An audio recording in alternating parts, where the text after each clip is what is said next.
Bismillahirrahmanirrahim. Assalamualaikum warahmatullahi wabarakatuh. Alhamdulillahirabbil alamin. Wassalatu wassalamu ala asyrafil anbiya'i wal mursalin wa ala alihi wa sahbihi ajma'in. Qala Allah fi suratil Ahzab, ya ayyuhalladzina amanu dzkurullaha dzikran katsiran wasabbihuhu bukratan wa asila. Hai orang yang beriman, berzikirlah kepada Allah sebanyak-banyak zikir dan bertasbihlah kepadanya di waktu pagi dan petang. Shadaqallah wa shadaqa rasuluh wa ba'd. Jemaah yang mulia, pada kesempatan siang ini kita ingin mendiskusikan topik di bawah judul zikir dan doa. Ini akan memberikan daya dorong, daya ihsan dalam bekerja.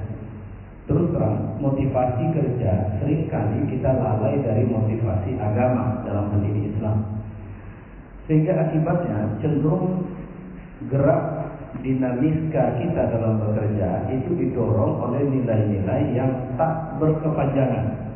Maksud saya, nilai-nilai yang tidak ada hubungannya dengan kehidupan akhirat. Kita lebih tertarik dalam acara, dalam urusan sekedar menambah rezeki, dalam arti kata uang kita bertambah, pundi-pundi kita semakin nambah, harta, kekuasaan, kemuliaan, dalam arti kata keterkenalan kita di antara manusia.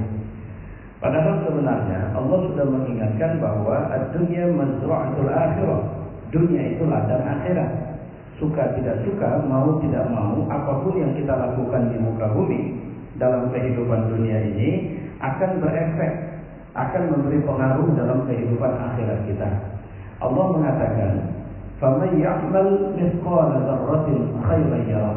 Siapa yang buat kebaikan atau melakukan satu urusan, satu amalan, baik itu sekecil zarrah sekalipun. Jadi kalau mau diartikan bebas, yang mungkin dianggapnya amal itu sepele, yang menurut dia itu tidak ternilai, maka dia akan lihat itu hasilnya. Sementara siapa yang buat kejahatan dan dia menganggap itu sepele, tidak akan diributi, tapi ada akibat akhiratnya. Tetap saja ada akibat akhiratnya. Seorang yang meyakini atau memahami bahwa pusat tujuan hidupnya adalah Allah, orientasi hidupnya adalah bagaimana Allah memberi kesenangan dunia, bahagia dunia, akhirat, dan terhindar dari api neraka Allah, maka dia akan menganggap bahwa pekerjaan yang menjadi sumber pencarian nafkahnya apapun itu adalah karunia yang Allah berikan kepadanya, dan itu juga amanah dari Allah. Oleh karena itu, tempat dia bekerja menjadi fokus, pusat perhatiannya. Dia akan memberikan yang terbaik dalam kerjanya. Pada saat yang sama, dia akan menggunakan fasilitas yang disediakan oleh pekerjaannya sebaik-baiknya. Jadi, apa motivasi besar kita dalam bekerja? Motivasinya adalah meyakini ini anugerah Allah, dan Allah menyuruh kita untuk mensyukuri anugerah ini. Dalam rangka bersyukur, kita akan melakukan yang terbaik. Misalnya nih, yang jagain masjid. Ini kita ambil contoh paling sederhana. Dia disuruh jaga masjid, titik. Kalau bahasanya cuma jaga masjid, bukan bersihin masjid. Kalau bahasanya cuma jagain masjid, bukan azan di masjid. Kalau dia menerima perintah itu secara letterlik saja, dia akan bilang, kenapa tidak azan? Loh, saya kan suruh jaga, bukan suruh azan. Itu kamar mandi kotor, kenapa nggak dibersihin? Pak, saya cuma disuruh jaga masjid, bukan bersihin kamar mandi. Tapi karena dia tahu bahwa pekerjaan ini adalah anugerah yang dikasih Allah, anugerah itu juga akan dituntut pertanggungjawabannya. Kalau bahasa Quran ada kalimat begini, "Summa latus'aluna yauma idzin 'anil na'im." Kemudian nanti kita akan ditanya, selama kita meyakini atau merasakan sesuatu itu adalah kenikmatan, maka nikmat itu akan ditanya Allah. Dari mana dapatnya? Bagaimana cara dapatnya? Dan untuk apa kita gunakan? Saya waktu beli baju kemarin senang sekali rasanya bisa beli baju semahal itu. Tapi ternyata setelah saya beli, itu baju lebih banyak di dalam lemari. Ketika mau dipakai sayang, tunggu momennya. Momennya apa? Acara khusus. Acara khususnya tidak rutin. Setahun sekali juga belum tentu. pertanyaannya, itu syukur nikmat atau tidak? Nah, ini yang harus dipahami. Dan seorang laki-laki di zaman Nabi Shallallahu Alaihi Wasallam, bajunya koyak, tampilannya lusuh. Nabi tanya sama dia, pekerjaanmu apa? Kau tidak punya duit enggak? Oh ya Rasulullah, saya duit lebih dari cukup. Pekerjaan saya alhamdulillah sukses. Jadi kau tidak tergolong orang susah? Jawaban dia, enggak ya Rasul. Alhamdulillah rezeki saya banyak. Langsung Nabi damprat dia, marah sama dia. Kalau kau tidak tergolong orang susah, jangan sok susah. Ini ada orang yang enggak susah tapi sok susah. Artinya apa? Jangan untuk mengira zuhud dengan cara membiarkan pakai baju compang camping. Allah suka melihat kau itu, Allah itu cantik kata Nabi, dan senang dengan yang cantik. Allah itu bersih dan senang dengan yang bersih. Maka seoptimal mungkinlah untuk bisa bersih. Jadi Rasulullah mengingatkan sama kita, kalau memang ada rezeki dalam bentuk duit banyak, beli baju yang bagus, beli kacamata yang bagus kalau memang pakai kacamata. Beli sendal jepit yang bagus. Bukan lantas, saya mau zuhud, sendal jepitnya bagus yang biasa-biasa saja. Terus duit yang lebih mau apain? Simpan saja. Itu maknanya tidak bersyukur. Kecuali duit banyak dia sumbangkan sama banyak orang, bisa diambil sedikit, cuma bisa beli sendal jepit seharga itu, tidak masalah. Ini enggak, sendal jepitnya sendal jepit paling murah, sisa duit disimpan dan tidak digunakan. Nabi tidak suka, Islam tidak suka yang seperti ini. Jadi jangan sok miskin lah. Kalau memang kita punya rezeki yang lebih dari sekedar cukup, ya. Nah, maka dipentingkan sama kita untuk zikir. Zikir adalah mengingat Allah, merasakan kehadiran Allah dalam kehidupan. Zikir hendaknya tidak dipahami hanya sekedar mengingat, menyebut nama, tapi tidak menyadari kehadiran Allah saat bekerja. Sama seperti di kantor. Kita bicara siapa orang yang paling tinggi jabatannya di kantor, tentu kepala kantor atau kepala wilayah atau apapun namanya. Yang dimaksud dengan zikir adalah bapak cuma ngurusin apa? Hal yang kecil, perasaan bahwa dia ikut mendampingi, ngelihat, ngawasin. Itu yang dimaksud dengan zikir. Zikir pada Allah artinya bukan sekedar nyebut-nyebut nama Allah, tapi merasa Allah jauh dari kita. Zikir yang benar itu kita sebut nama Allah dan kita sadari bahwa nggak ada tempat saya bisa sembunyi dari Dia. Matanya melihat bukan cuma pada fisik saya yang di luar, tapi batin saya dia ngelihat. Ini kalau sempat saya oke lah. Makanya berapa banyak seperti Umar bin Khattab pernah ketemu dengan seorang anak gembala yang mengangon ribuan ekor kambing. Lantas Umar bertanya, ini milikmu? Tidak. Siapa majikanmu? Tinggal di kota. Siapa namanya? Fani. Tahu nggak dia berapa ekor kambingnya? Nggak tahu.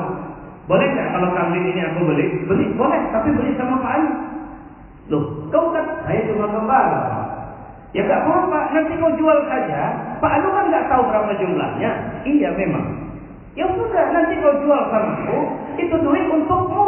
Nggak akan ditanya kau sama dia. Terus gimana dengan Allah? Begitu bahasanya gimana dengan Allah. Umar nangis, dia peluk anak ini. Karena sebenarnya Umar sedang menguji anak ini. Persoalannya yang buat dia nangis, anak ini anak gembala. Kualitas imannya iman gembala.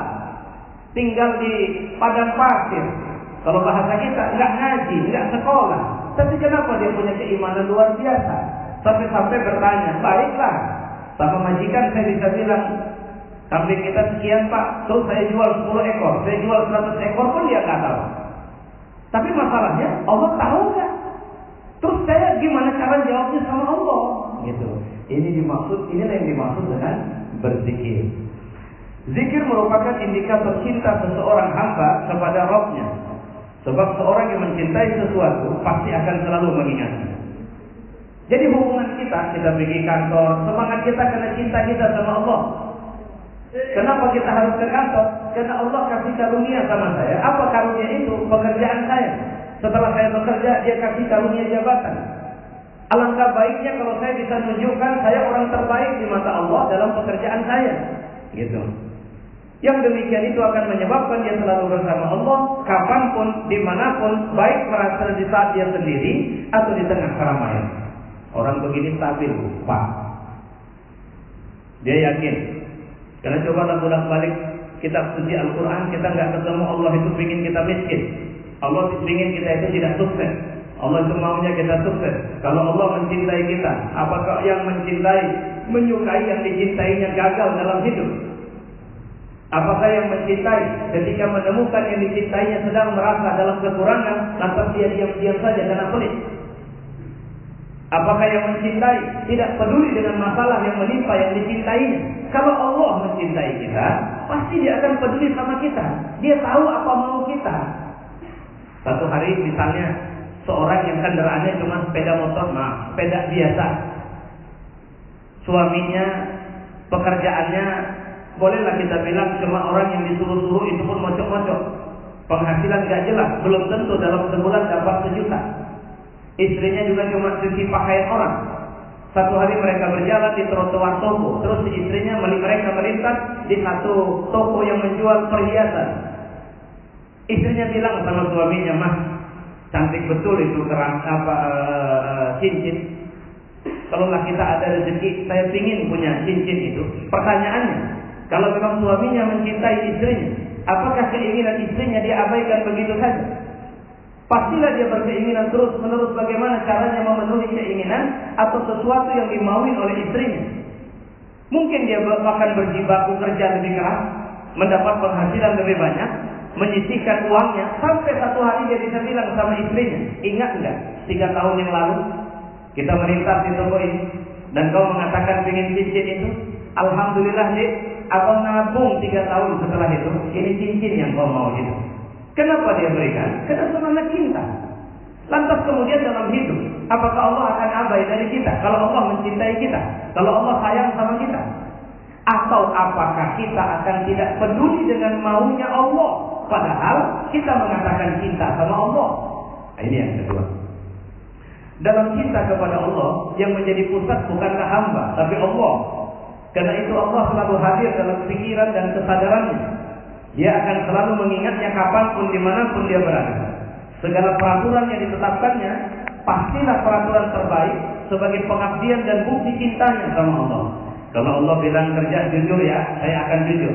Kalau Allah bilang kerja jangan macam-macam ya, saya tidak akan macam-macam. Terus nafsu saya bilang, kalau jujur gimana caranya bisa dapat rezeki lebih banyak, harta lebih banyak? Saya tanya sama Allah, bisa nggak saya dapat harta lebih banyak ya Allah? Pertanyaannya, Allah suruh kita miskin atau kaya? Allah akan suruh kita kaya. Dan saya sudah berulang sampaikan ini. Coba cari perusahaan mana yang terima pekerja diutamakan orang yang licik dan pembohong. Gak ada. Perusahaan apapun selalu butuh orang jujur. Artinya jujur syarat mutlak untuk sukses. Kenapa kita khawatir jujur sekarang? Saya khawatir setan juga itu tadi nyambung. Karena dia tidak mau kita punya sifat jujur itu. Ini contoh. Seorang karyawan muslim atau seorang pekerja muslim yang memiliki mahabbah seperti di atas akan memahami dan meyakini bahwa pekerjaan yang dia miliki, dia peroleh dari perusahaan atau dari tempat dia kerja, itu merupakan anugerah dari Allah. Maka tempat kerjanya hanya media yang digunakan Allah untuk memberikan anugerah itu. Bapak karyawan, pegawai di perusahaan atau di kantor kita inilah, di kejaksaan. Terus Bapak pikir itu hebatnya Bapak bisa diterima kerja di sini, terus dapat jabatan.